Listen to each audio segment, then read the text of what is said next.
আমার একটু ওয়াশরুমে যাওয়ার প্রয়োজন হয়েছে, তো যদি আপনার কোনো সমস্যা না থাকে আমি কি আপনার ওয়াশরুমটা একটু ইউজ করতে পারবো? হ্যাঁ শিওর।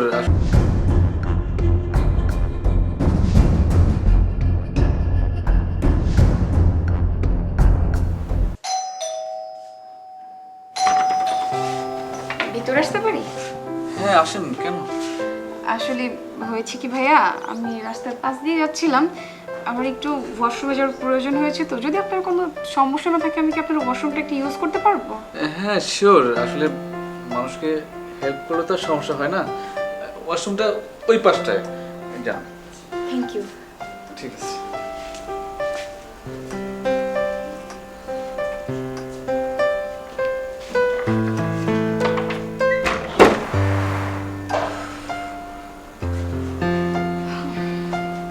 জি আপু, হয়েছে আপনার?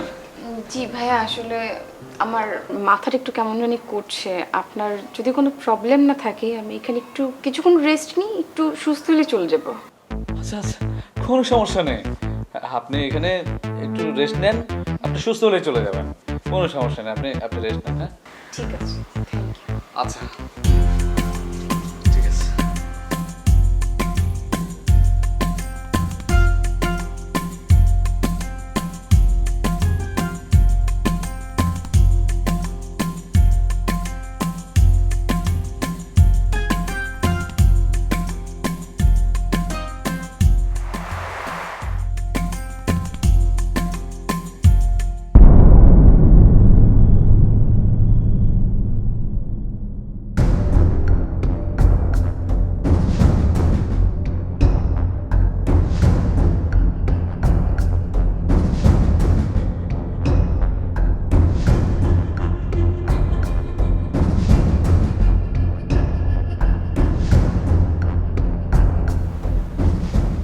আরে আপনি এটা কি করছেন? আপনার পায়ে কেন হাত দিচ্ছেন?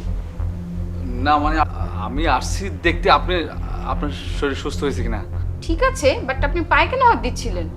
না মানে ওই যে আপনি সুস্থ হয়েছেন কিনা সেটাই দেখতে আসছি, এখনো কি অসুস্থ কিনা তাই আর কি। শোনেন, আমি কোনো ছোট বাচ্চা নয় যে আমি বুঝি না কোনটা ব্যাড টাচ আর কোনটা সেবা।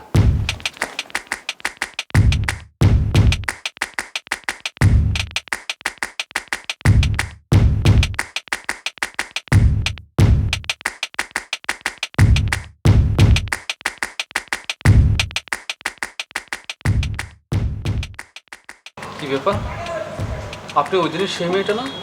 জি, আমি সেই মেয়েটা। আর আপনি তো মাসুম সাহেব, তাই না? নিশ্চয়ই আমার জন্য ওয়েট করছেন। আসলে কি বলুন তো, আমি আপনার ব্যাপারে সব কিছুই শুনেছি। ইভেন আমার খুব ভালোও লেগেছিল, কিন্তু মানুষের উপরটা দেখে তোর ভিতরটা বোঝা যায় না। তাই ওদিন আমি একটু প্ল্যানিং করেই আপনার চরিত্র পরীক্ষা করার জন্য আপনার বাসায় গিয়েছিলাম, অ্যান্ড আপনি আমার পরীক্ষায় ফেলও করেছেন। কি বলছেন আপনি এসব?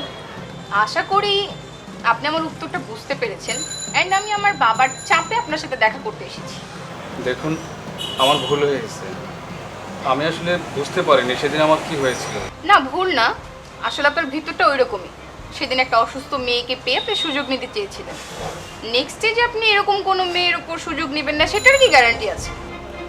যাই হোক, আপনার সাথে আর কথা বাড়িয়ে লাভ নেই। থাকেন তাহলে, আমি আসি।